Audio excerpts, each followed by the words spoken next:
I'm Tamika Escandor and I'm also in grade. I'm Natasha Bulingit. I'm also in 8th grade. I'm Liana Kusenko. I'm also in grade 8. I'm Victoria Lilijan. I'm also in grade 8. We invite you to stand if you're able to.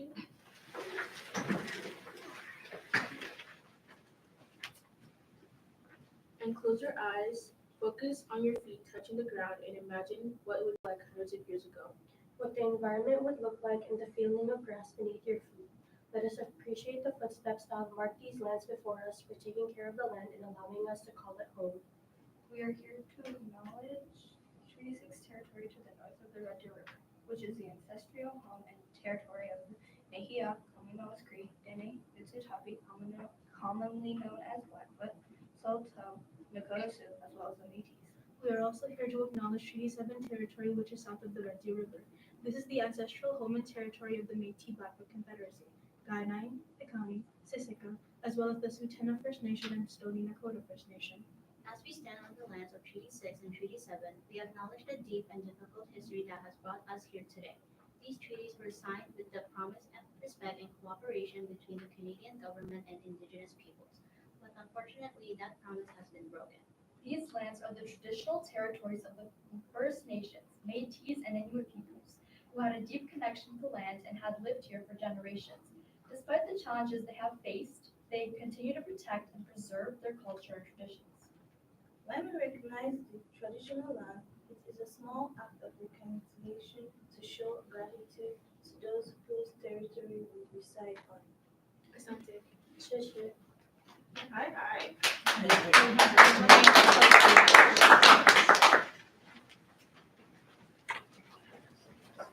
Students, you did an absolutely incredible job writing your own land acknowledgement and on behalf of the board. Thank you so very much for coming and giving that to our board in this board meeting. So thank you.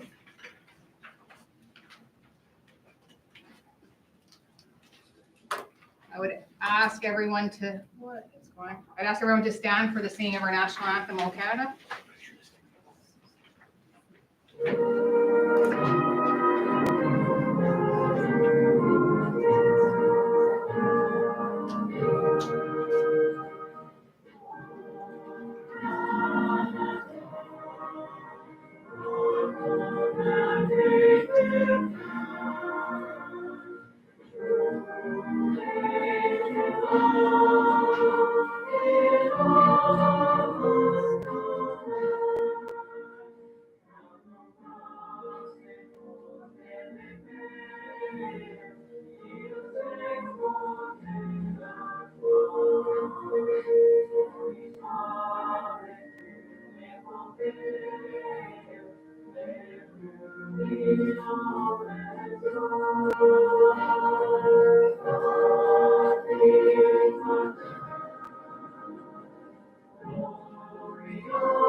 Disney.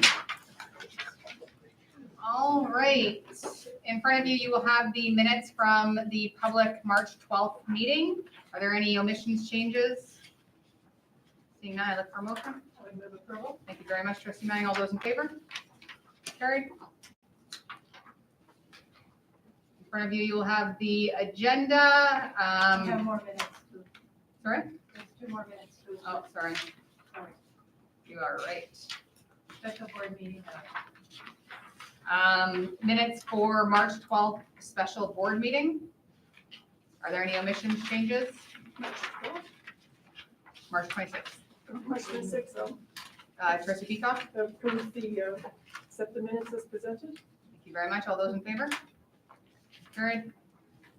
And special board meeting minutes from Tuesday, March 18th. Any changes, omissions? I would move approval. Thank you very much. All those in favor? Great.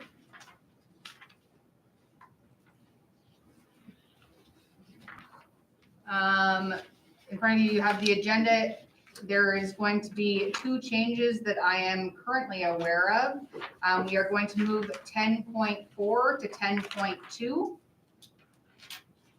And then slide everything else down. Are there any other changes that need to be made, additions? Seeing none, I look for a motion to approve the agenda as amended. Vice Chair McCully? So moved. All those in favor? Carried. We do not have any recognition in this board meeting. We will move on into our governance agenda. 10.1, enrollment summary report from Deputy Dunlop. Thank you very much. In your package, you have our enrollment enrollment report until the end of March 2025. The division ended March with 11,521 students, which is an increase of 12 students through the month of March. Do want to point out that that growth, if we compare year over year over the past 3 years, is around 50% of what we've seen. We've been in the 200s at the end of March, but it sort of mirrors what we've been talking about with our decrease in immigration, and we're seeing that down here as well. Into a more historic pre-COVID, that's at the end of March, is kind of the gains we were seeing in our division. Slightly higher, we're around 80, 90 when I look back over those past years, but 119, but we're definitely have slowed down over the previous 2 years. So I present that as information. Any questions? Seeing no questions, we will accept that as information. Thank you, Deputy Dan Lauer. We will move on to 10.2, which is now the Gateway Christian School field study request. Thank you very much. Before you have Principal Jeanette Lehman's request for Gateway to continue running their field studies trip that they've been doing for many years now. She's indicated that 20 to 30 students would participate in this trip. It is planned to fall over the spring break in the next school year to the Dominican Republic. This trip is the culminating service activity, which is required as part of their intercultural studies course that they offer over their time. Students take at Gateway Christian School. When they go there, they are involved in a service project, and traditionally it has been building or renovating schools through this Judeo company that they work with. Supervision is in place. Again, the costs are really quite reasonable compared to what we're seeing coming in. $3,500 to $3,700. It has been reviewed, the curriculum, by Ryan Plasto, and the safety aspects that we are required to take a look at have been reviewed by our OH&S officer, Jackie Wegleitner. And so any questions about that? It hasn't fundamentally changed since the last time that this was brought before you. Thank you very much. I will open up the floor to trustees at this time for any questions. To make a motion this time to do that. If I may say a few things, I think this is a great opportunity for students to learn and to be part of servicing others and helping others. I think this goes a long way for them. So again, it's just another great way for them to learn and love. Thank you. Trustee Waters, would you like to make that motion now, and we will continue discussion after the motion is made? Yes. I'd like to make the motion that the Board of Trustees approve the proposed Gateway Christian School trip to the Dominican Republic from April 3rd to 11th, 2026. Thank you very much. Any other questions or comments? I'll add myself to the speakers list. In our March public board meeting, we had several students come give a presentation from the Alternative School Center. And in that presentation, it was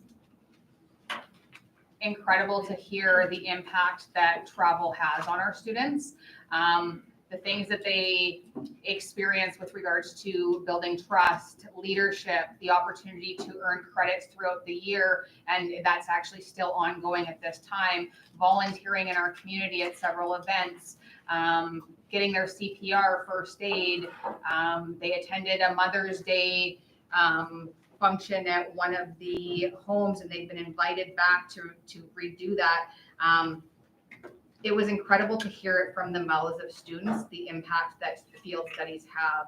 I actually attended the Ultimate Steams field study meeting last night, and there were several parents there whose students had attended previously, as well as hearing from the staff who have gone on the trip multiple times.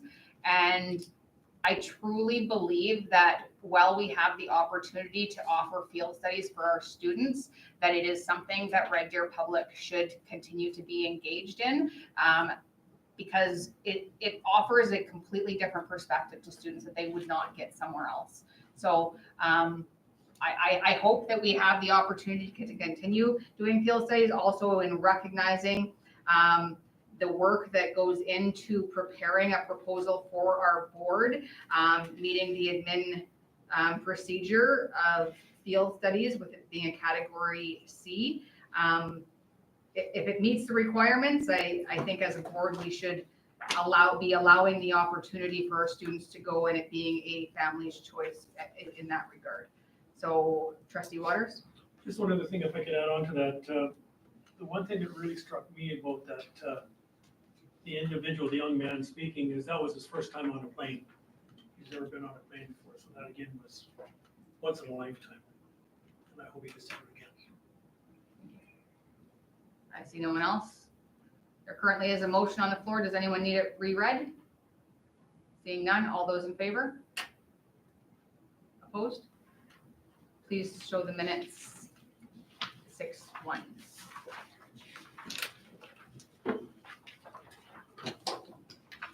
We will move on to 10.3, proposed strategies and performance measures for year 2 of the Division 3-year education plan.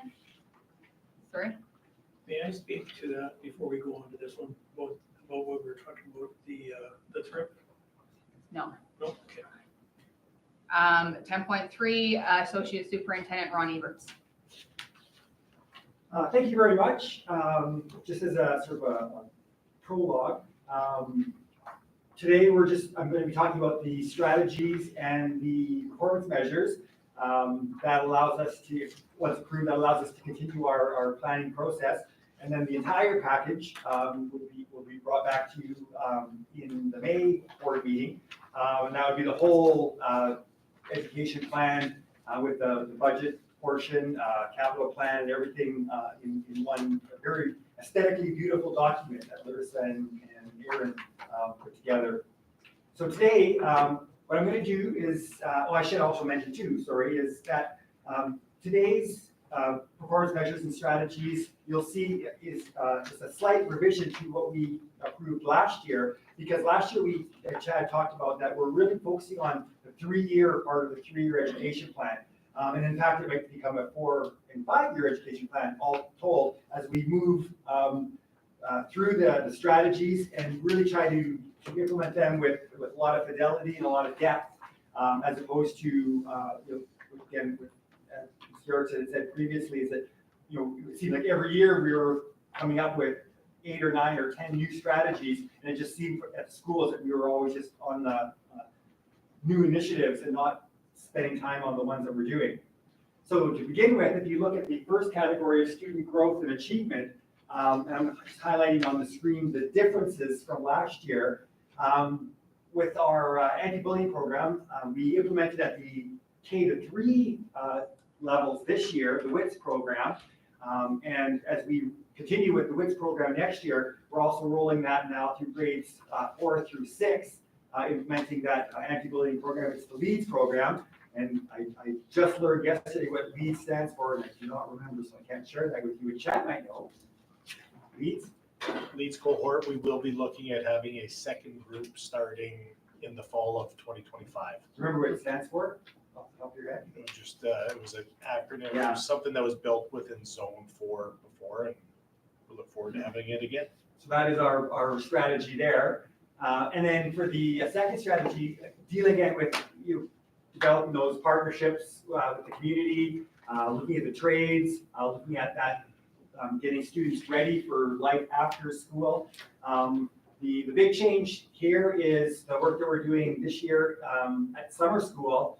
And Mr. Erickson will be able to go into a lot of the details there, but the goal there is to change what we're doing in summer school to allow us to have some funds available to then for dual credit, that sort of collegiate, that sort of stuff as we move that forward. But again, I might defer to Erickson to give the details. Yeah, so what we're looking at doing is we've had, as you know, this year, Renee Rudolph has been our career engagement teacher for the division.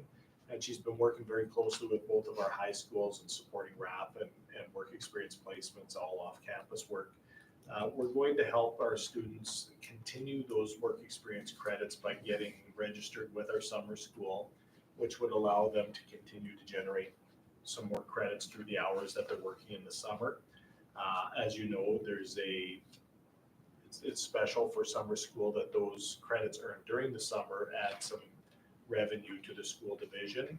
Our intent is to utilize all of the credits earned through work experience in the summer to continue to support our work in the career engagement area rather than take it from another area of our general operation. So we're looking to have careers kind of work and fund itself in terms of staffing and opportunities that we're giving our students.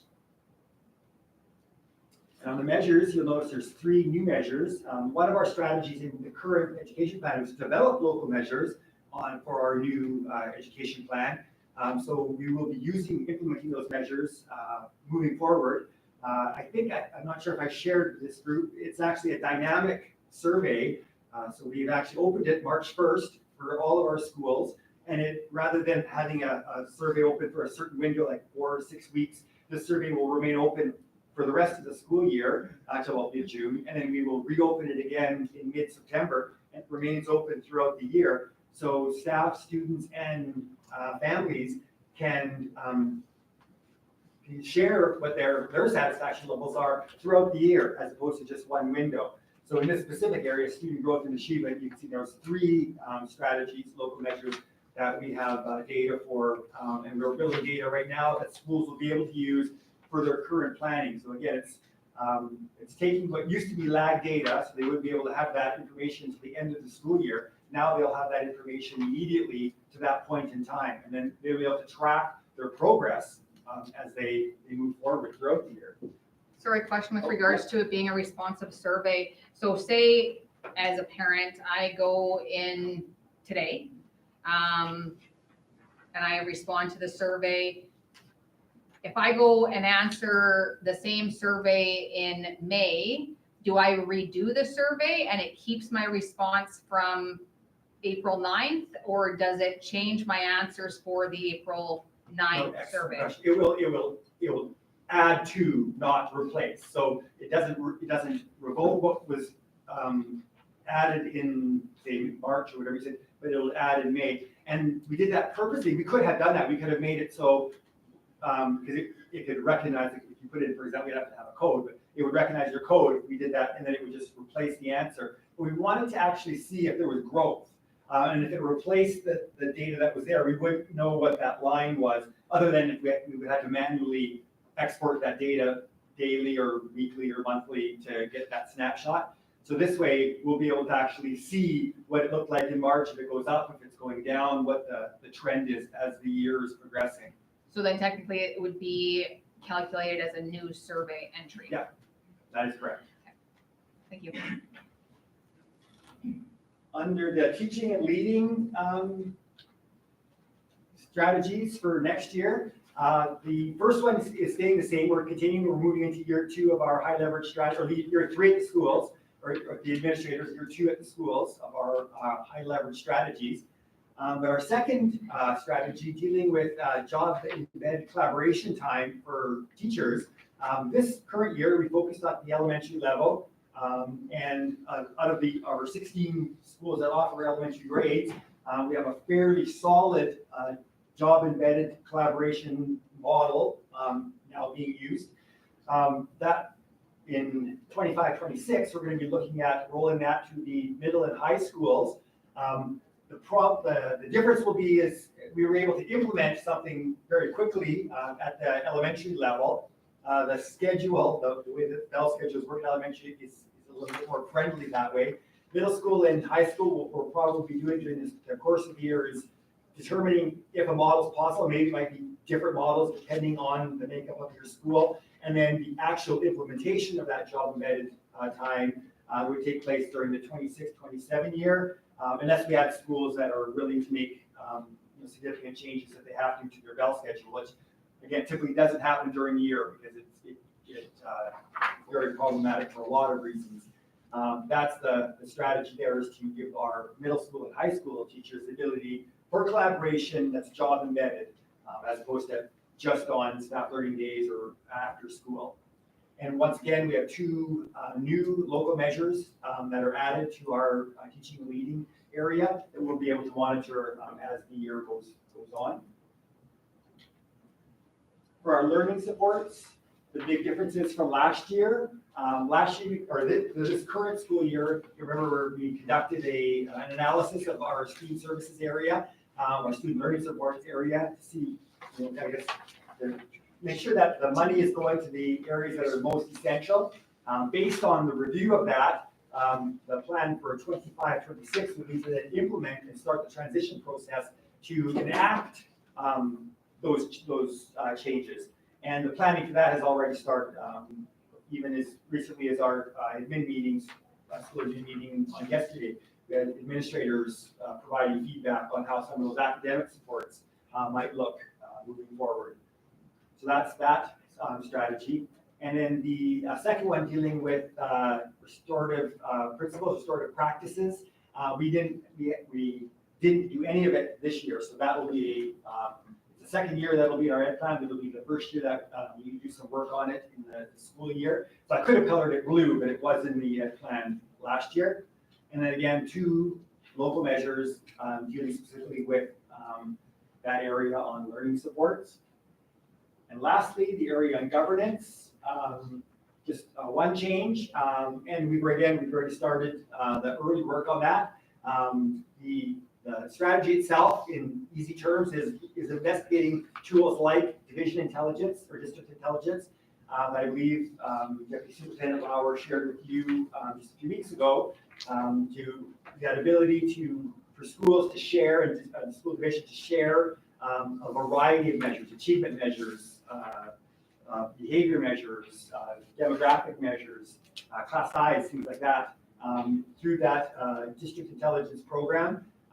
We're starting off slow, starting off at the school level, and then again, depending on success and depending on what the strategies are, whether we roll it out to public, that sort of thing. That's the big strategy that is different in the plan.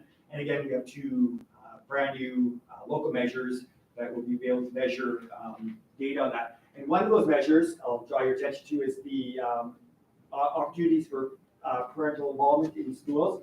That measure is almost identical to the Alberta Ed measure. The reason that we put it in ours is, again, it's the ability to monitor that as the year goes on. Of course, Alberta Education, the surveys come out, it's usually a 4 or 6 week window, because they always extend it a couple weeks. But it's a sort of a snapshot in time, and depending on what's happening at the school or what's happening in society at the time, and to be honest, we don't get the greatest turnout for some of our Alberta Education Assurance Measure surveys. So this allows us to get that sort of data all year round on parental involvement. So we're excited to see where that takes us. And those are the changes basically from last year's strategies and performance measures to this year's. If approved, then we will continue moving ahead with implementing these strategies. Leave it open for you for questions. Thank you very much. I'll open up the floor to trustees at this time for any questions, comments. Vice Chair McCauley. Thank you very much. Well done, Ron. Excuse me. Well done, Ron. The report was very informative. I love that it wasn't a lot of new things, because we are doing a lot of things well, so let's keep doing them well. I very much appreciate that it's still focused on student success and data driven. So at this time, I would like to move that the Board of Trustees approve the strategies and performance measures as presented. Thank you very much, Vice Chair McCauley, for making that motion. I don't have anyone else on my speakers list. Okay. Just a comment or question, I guess. Thank you very much, Associate Superintendent Eberts, with regards to all the information that has been provided. I really think it's important that we have been responsive to what we have heard from staff and individuals in our schools with regards to when we say it's going to be a 3-year ed plan, sticking to it being a 3-year ed plan. So this is now our 2nd year into that 3-year ed plan, and not just every year putting more on, putting more on, putting more on. So I think that this is really important. In our agenda, our package looked a little bit different than the slide presentation. Is it possible next year for our agenda package to be highlighted similarly with the changes that with the regards to the slide presentation? Because the slide presentation with the changes being highlighted was great for me. I will definitely do that. Thank you. Thank you. Yeah. And another thing with regards to the parent involvement in our schools piece, I just want to recognize the open houses and all the work that goes into those open houses with regards to getting community and parents into our school buildings, the work that has gone into preparing those, and the feedback that I personally have received is overwhelming with regards to parents being so happy to get into their schools and see what's going on, and they're absolutely great. So thank you very much with regards to that piece right there. We have a great community relations department, that's for sure. Yes, we definitely do. With that being said, we currently have a motion on the floor from Vice Chair McCully. Does anyone need it reread? Seeing none, all those in favor? Carried. Thank you very much.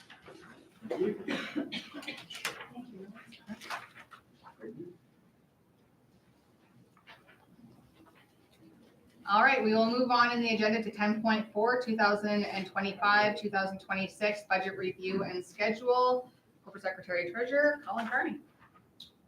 Okay, so I've attached the 2 documents that I prepared. We did receive our official division profile on March 25th. Allowed us to kind of understand what our budget looks like for the upcoming year. We put that together and presented the information to their school principals, and they're currently working on those budgets. We will also have to schedule an audit committee meeting prior to May 14th, which is the next board meeting, to have the actual budget once we get it completed presented to the board for approval. I'll just go through, I guess, a few of the highlights, I guess, of the budget that we received.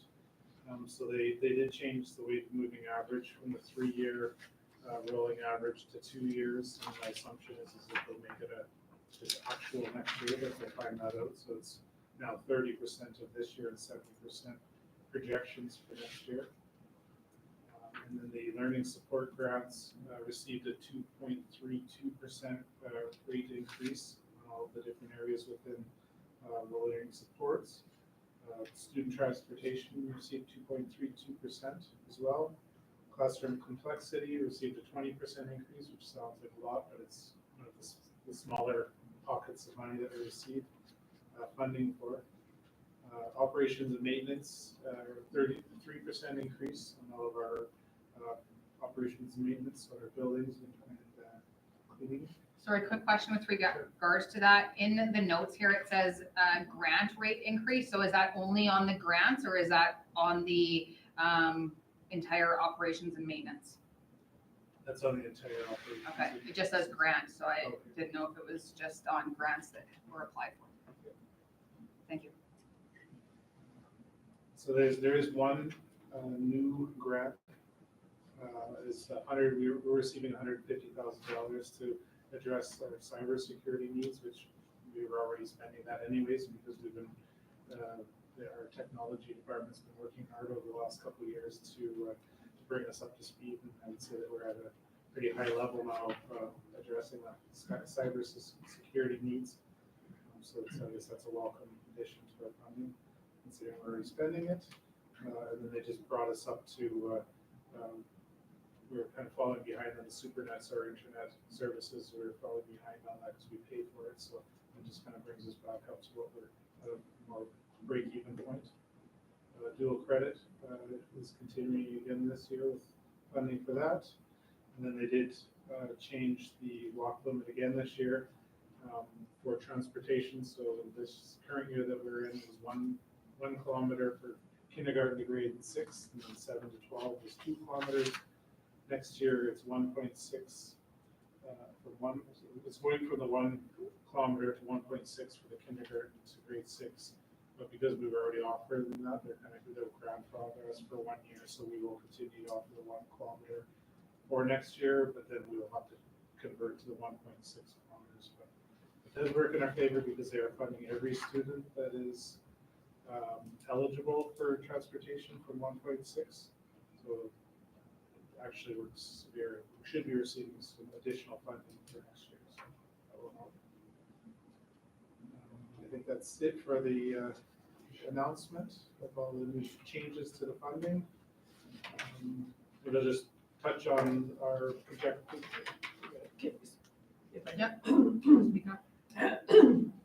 When it says the Alberta government is changing addition criteria, is that for students to their designated schools rather than school of choice? That remains the same, that It's the school that they're attending, and if they're going to a school of choice, then they determine if whichever is the shortest distance, if it's their closest school within their boundary, or the school of choice. So if the school of choice is further, then they would receive funding.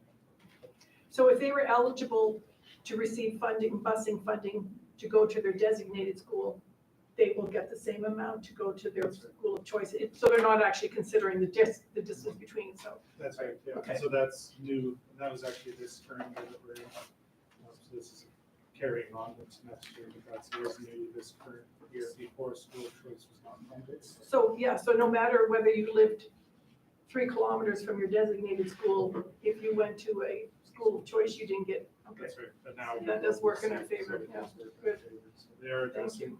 some of the concerns that divisions were putting forward to, and then I did hear that make some of the changes better, everyone's providing. So. Thank you, Trustee Waters. On a question about the 1 to 1.6, how many students is that affecting or could affect? 1 to 1.6? I don't know, but I don't think it's that many. But, and really, we're 1.6. It would have been nice if they just stayed with the 1.6 because we've always lost students at 1.6.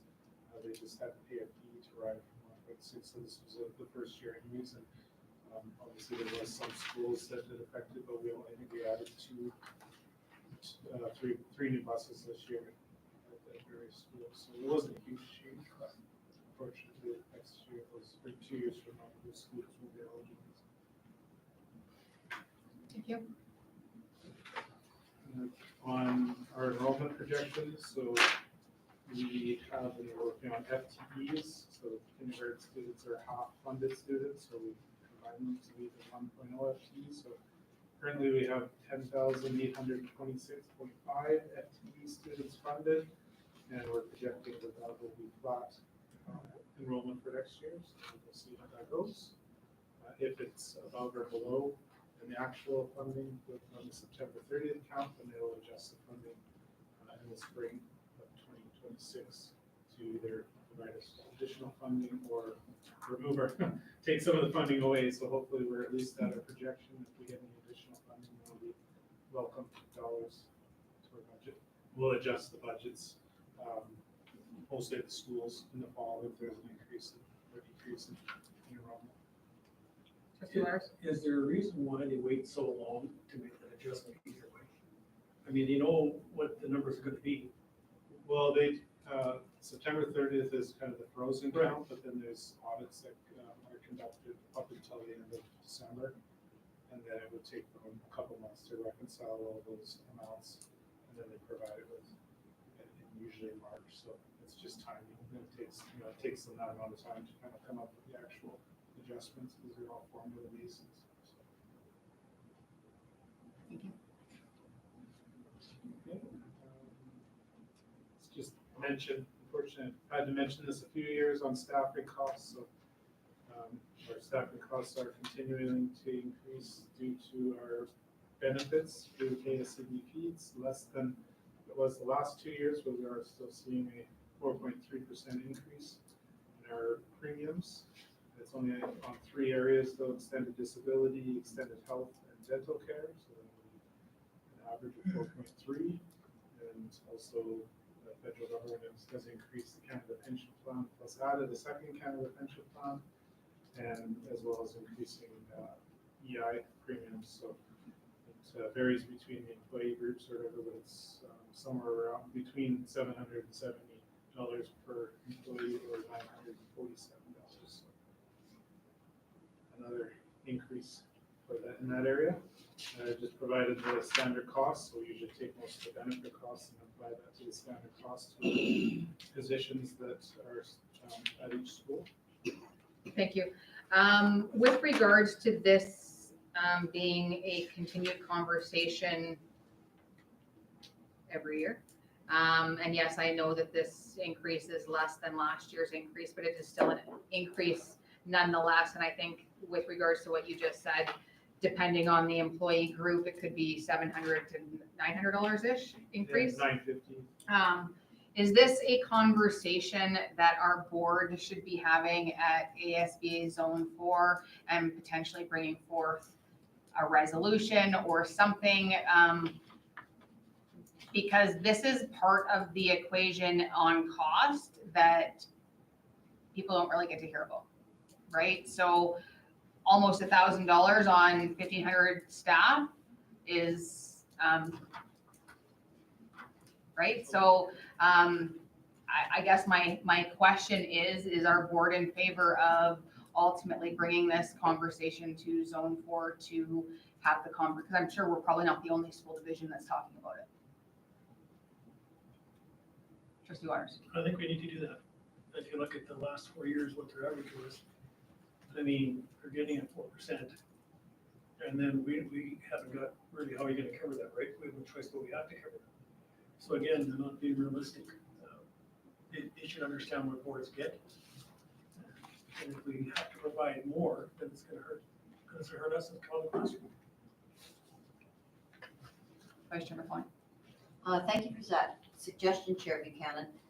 To clarify, is the ask to, and the wording of the ask, is that to bring forward to ASBA to ensure or to recommend that the government's wording changes in how this is presented? No, not necessarily. It is, this is a cost that is being put on school divisions. And nobody really talks about it. So a school division, this is money that's coming out of the classroom and out of our students. And yes, we are hearing that there's more funding in education, but this is not a piece of that conversation that is ever discussed. So when you continue to have X amount of employees in the province of Alberta and ASCBP continues to increase the rates every year, and yes, I know that it is a benefit program similar to insurance, and that is something that ultimately is in the purview of those two groups. But people don't know that this is happening and this is being put on school divisions. Right. I agree with you, but the reason I asked for the possibility of a wording change is because my guess is that the government will say, but we gave you this amount of money and it was an increase. How you spend it and what you do with it, we gave you an increase. So not to disagree with what you're saying, I'm just looking for, a clear and concise way to bring this forward to ASBA to get the biggest bang for what we want. Well, even potentially with the government being made aware with regards to the increase of, because I know that we've had the conversation at ASBA with regards to insurance, maybe there needs to be the conversation with regards to benefits as well. And I know that right now, the government is having that conversation with regards to insurance because it has been brought up several times. So just a conversation. See where other school boards are in Zone 4. And if there's an appetite for this to go any further with regards to the conversation. Is anyone opposed to having a conversation at Zone 4? Seeing head nods and, good. Sorry for Okay. adding more work. Go ahead. Just switch over to reserves, just a quick mention on, at the end of August, we have approximately $4.9 million in reserves and $700,000 deficit, so that would bring us down to $4.2 million to work on this budget, so within our parameters of our reserves. We're allowed to have 6% of our revenue, or operating revenue, so there's, I think it's close to $8 million, so we're still well within our allowable reserves. And then I guess on schools, we are currently working, we have budget meetings with schools on Monday, and we have Thursday, Friday, meeting with them on that, so schools are working on them. There's no adjustment to the turkey allocation to the schools. And the ones we've met with so far have been able to balance the budgets, so I'm confident that we should be able to get there. With the other, our remaining schools, once we're complete with that, then we'll work on the budget between now and the May 14th meeting, the official budget presented to you for approval. Oh, sorry, and there wasn't any adjustments to school fees. Any additional fees, I guess, so there won't be just the existing fees that we're currently having offered this year. So yeah, I'll reach out to the audit committee members to set a date to meet shortly. Thank you. I'll open up the floor to trustees at this time for any further questions, comments. Trustee Manning. I would like to thank our Secretary Treasurer, Tierney, for your hard work and the hard work of your team. I know it takes a while to come together, but I always look at the budget process as sort of a complete teamwork, and you know, it's sort of directed overall from your department, but it goes out to the school principals and people work on it from a variety of different levels. And so I want to thank everybody for all of that hard work. Financial, I think we've been overall very good financial stewards of our finances, and I want to thank you and appreciate that. We look forward to seeing the final project in May. Thank you very much. We are just receiving this as information until we've received the actual budget in our board, May board meeting, correct? That's right. Awesome. We'll be presenting the budget along with any, all of the adjustments to the school fees that the schools review requested. Thank you very much for everything and for presenting this review of our budget. We will move on in our agenda to 10.5 PSBA report from Trustee Gould. Good, thank you.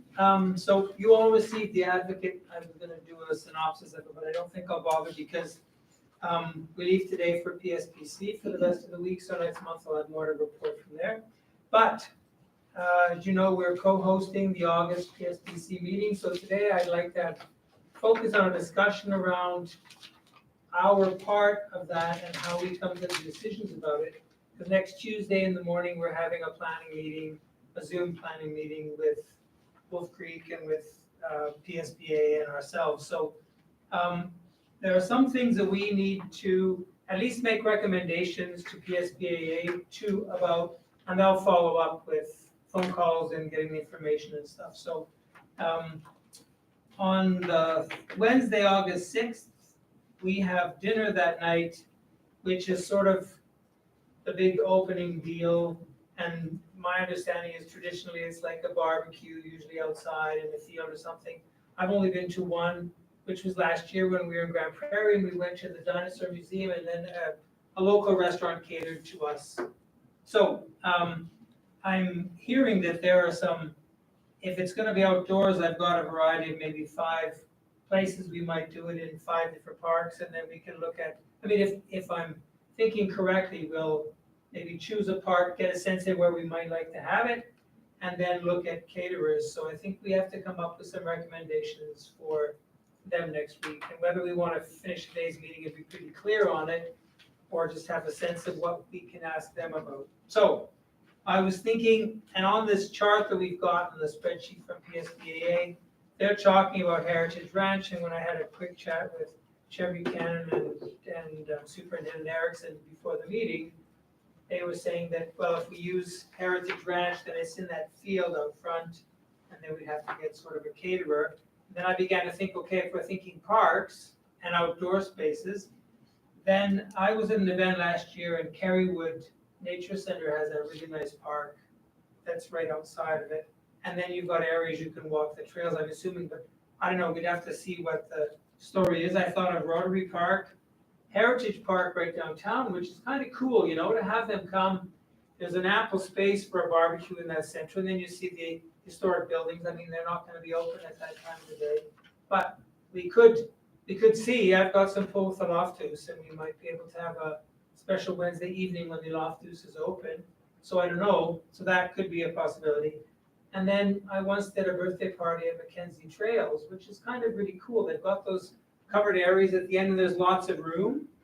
So I think in the sense of showing off our city in its kind of natural state and having some of these parks highlighted and used sort of as an evening, it's really just kind of a get together and sort of a mixer. Last year, of course, it was kind of cool because they had the dinosaur museum open, and we were able to just wander around as we wanted to and look at the exhibits and then meet for lunch out sort of on the terrace. So if there are some thoughts and discussion around those varieties of venues, so I can bring some ideas forth. Vice Chair McCauley?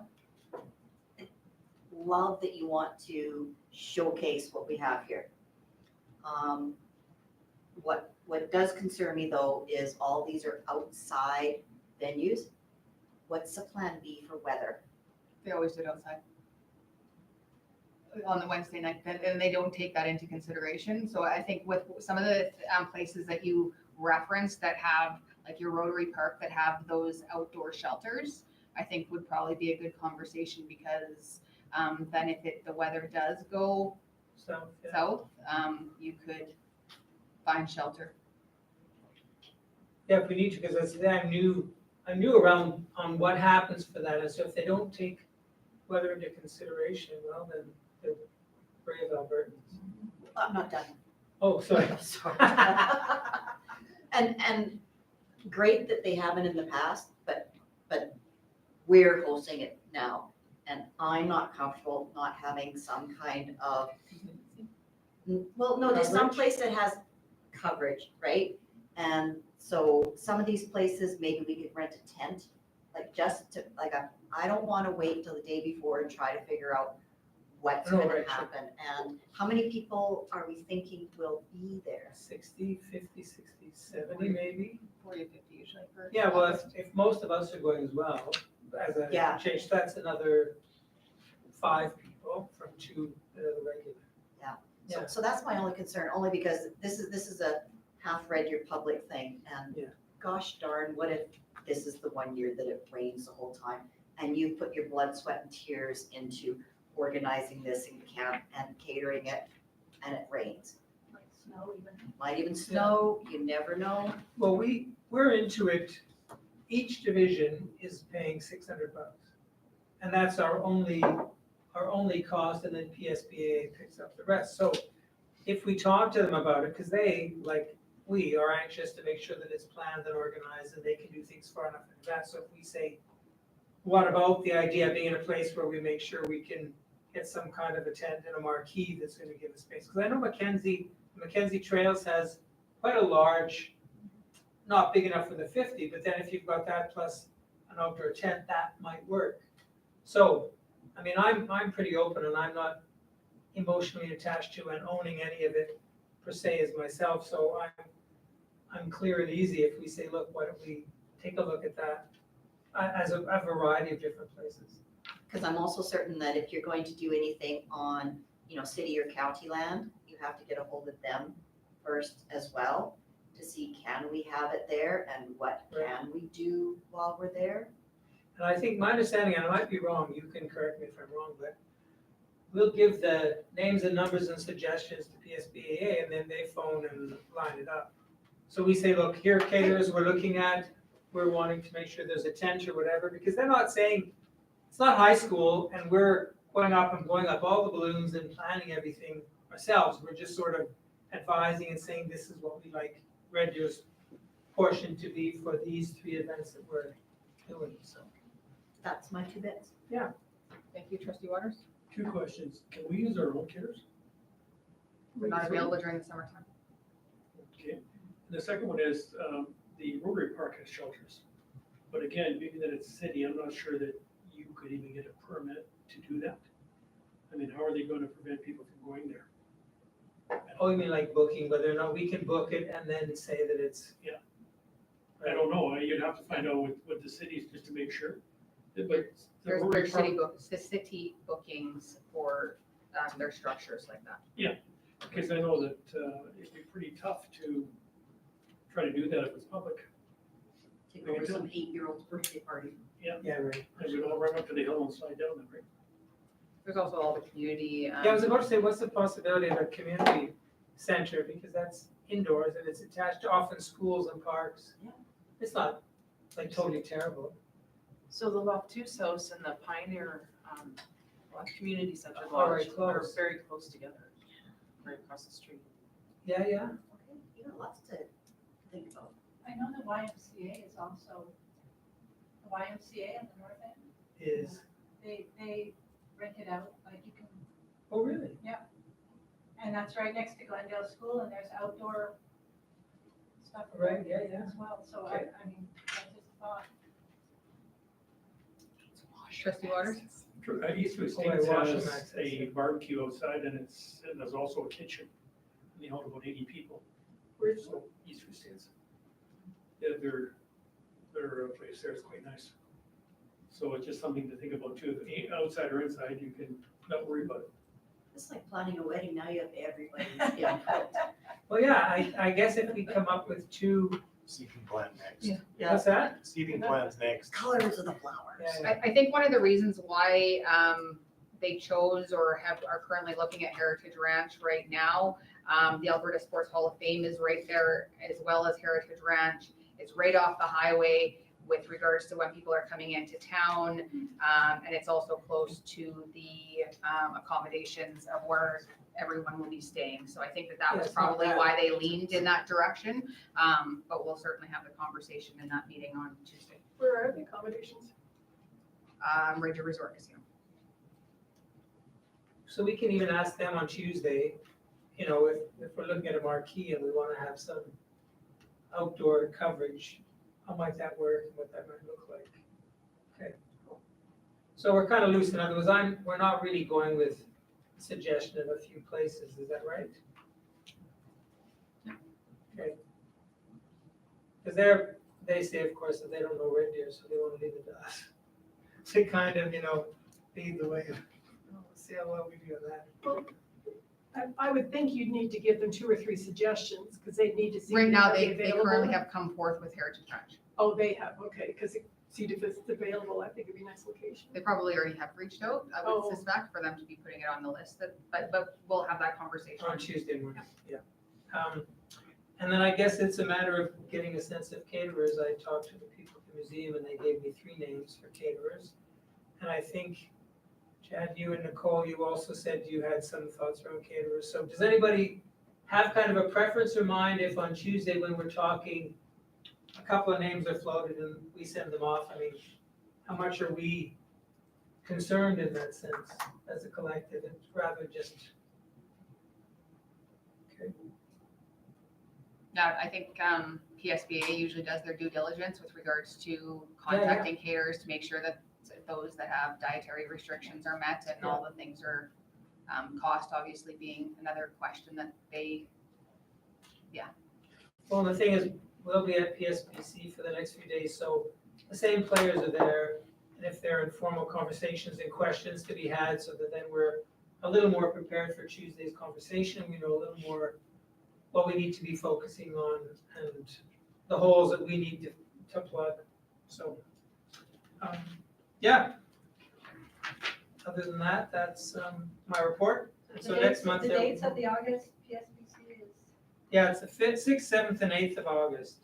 So the 6th is just getting together that evening, and that's the meal. And the 7th, we're touring to Lacombe. And then we're coming back here, and then we're going to the Sheldon Kennedy Center of Excellence in the afternoon. And then that's that free evening that anybody can do what they want to do. And then the next day, we're looking at, so they're talking about potentially using the hotel as a venue for the business meeting, but we've talked about getting a school space. So we should maybe look at that for Tuesday. So if we get a school space, then we also have to cater the lunch. And we had talked about Hunting Hills because it's, you know, a new refurbishment that makes a nice tour and a good space for them to come. So then we have to cater that lunch And on that final day. their gathering area is a fantastic spot for Yeah. that group of people. Yeah. I have it in my personal calendar. So as I said, we'll ask some questions of Troy and Brent and stuff over the next few days, and then if it's fine, leave it to the three of us to have that conversation on Tuesday. All right. Trustee Peacock, you had your hand up? No, it was about the dates. Okay. I'm just putting them in my phone. I will, Trustee Gould, can you, or I can do it, message Mandy to have her put it in the trustee calendar? Yeah. It's not already in there, I haven't. It's not. It's not. Okay. Just check. I'll get her to Thank do. you. Because usually she just does the end of the school year and then she does, yeah. Thank you very much for your report, Trustee Gould. I have no one else on my speakers list, I don't think. We will move on to 10.6, Trustee Community Engagement Report. I will open it up to trustees at this time. As you are all aware, this was a relatively new addition to our agenda. Yes, so any changes, comments? We'll accept it as information. Thank you very much. Move on to 10.7, Superintendent's Report. Superintendent Erickson. Yeah, probably one of the busier months in the role of a superintendent with all of the different administrative staffing that we have to do along with looking at future budgets. So tons of time sitting in this boardroom in the last month. I think I've been up to 12 or 13 days in the last month sitting in here through staffing and budgets and other things, but also a great time of year. Busy but great because we are identifying and hiring our next group of fantastic leaders in Red Deer Public and really trying to get a handle on our budget from year to year and trying to see what new things we can do to help support our students and staff in Red Deer Public. So busy month, but a great month. Vice Chair McCauley. Thank you so much for your report. Question out of curiosity for me on March 26th with the local ATA, the Diversity, Equity, and Human Rights. As we know, our neighbors to the south are boycotting anything that's DEI related. Are we feeling anything, are we feeling that any of that is moving north and soon we'll get a provincial initiative to possibly exclude that part of our language? Yeah, don't know. That was more just with our local ATA 60 DARE group, and it wasn't around our 2S LGBTQ population. It was more around talking about cultural sensitivity and ways that we can work together from superintendent and our local moving forward. Really just talking at the 10,000 foot level at this point. I'm going to join them for a meeting again in May just to say, okay, what kind of things can we work on together around this moving forward? That's not necessarily ed plan related, but more culture of Red Deer Public related. That sounds fantastic. Thank you very much. Trustee Waters. Superintendent Erickson, is there anything that you can share with us regarding your April 2nd meeting with the Red Deer Council? Yeah, it's the, should be ILLOR. Do you want, is that what you want me to share with you? I was That not trying to actually, say anything, no, not me. that was actually postponed. It will be happening the next week and I'll bring information back to you at that time.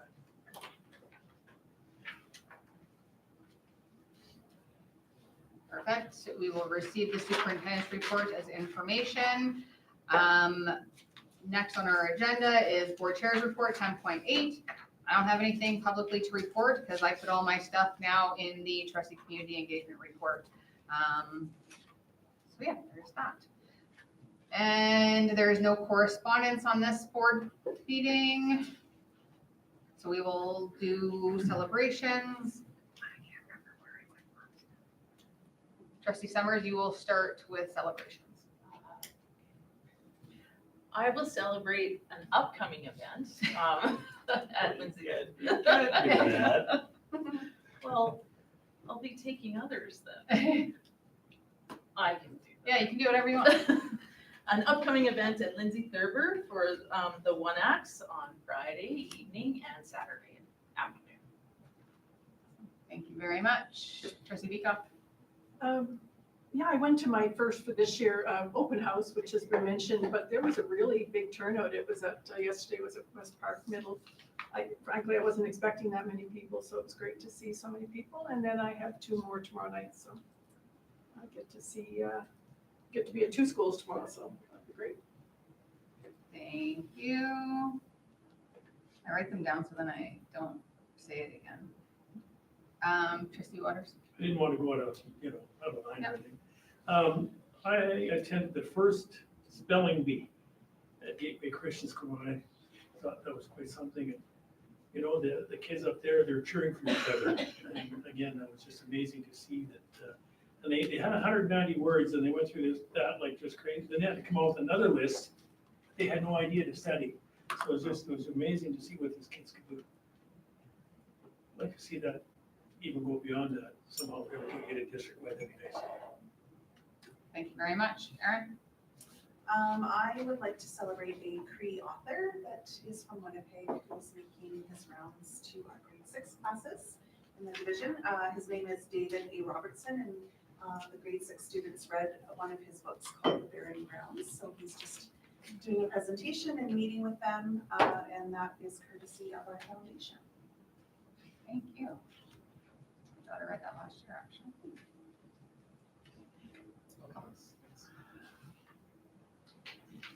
Pass, capital letters. Keeping statistics? Yeah, because I don't know where I start next time, so now I'm gonna write it down, and then I'm gonna know where I started. Trustee Manning. I would like to celebrate Footloose, presented by Lindsay Thurber. It amazes me when those students get up there and sing and dance, and it amazes me when a teacher can stand in front of a pit of orchestra and do this for 2 hours. I don't know how they keep track of it, but what an awesome event. I want to thank all of those who worked so hard to present that production. Thank you. Trustee Wolf. In light of a double world celebration on the 31st of March, which was International Trans Visibility Day and Canadian National Indigenous Languages Day, I would like to celebrate our division for the continued work that we do in moving all these needles forward. And I'm looking back at the 3-year ed plan, and on that one page, on page 14, when they're talking about the three areas of inclusion and welcoming and safe environments in our schools. So I think that it's something that is challenging to discuss these days and quite divisive in lots of neighborhoods, but we have over 70 First Nations languages across this country. Most of them are endangered. And so that continued emphasis and push for both those aspects, I think, are great. So I celebrate the division today. Thank you very much, Trustee Gould. Vice Chair McCauley. Thank you. I would like to celebrate, congratulate, and give a high five to everyone around this table for the 2 days of strategic planning that we did. And those that aren't here, Superintendent Erickson, please give them a big thank you and kudos as well. This is part of your roles and responsibilities of being a trustee. It is a fabulous district to be part of, and we have to make some hard decisions about budgeting and what to keep and what to enhance and what to possibly let go. We not only do it with the data that is given to us, we do it with our hearts, because we know how it affects a student or a parent or a teacher, or it'll affect absolutely somebody with every kind of decision and motion that we make. So thank you everyone around this table for doing your best, thinking of student success and being the wonderful people that you are. Thank you.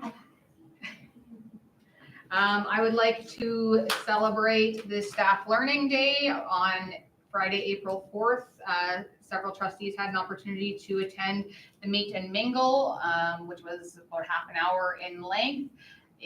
I'm still hearing from several individuals with regards to how positive they felt with regards to that event. So thank you for those that prepared, and I've heard nothing but good things. So for it to be in April, it was very well received. So thank you. Superintendent Erickson. Sure, I just want to celebrate a systems leadership team meeting. We've had different iterations of this group in the past, led by the city of Red Deer, but it is back up and going again, and I think it's going to be a great group getting together and talking about how we can move our community and schools forward. So great to have that group back together again. Thank you very much. And with that, I would look for a motion to go back into private. Trustee Summers, thank you. All those in favor? Carried.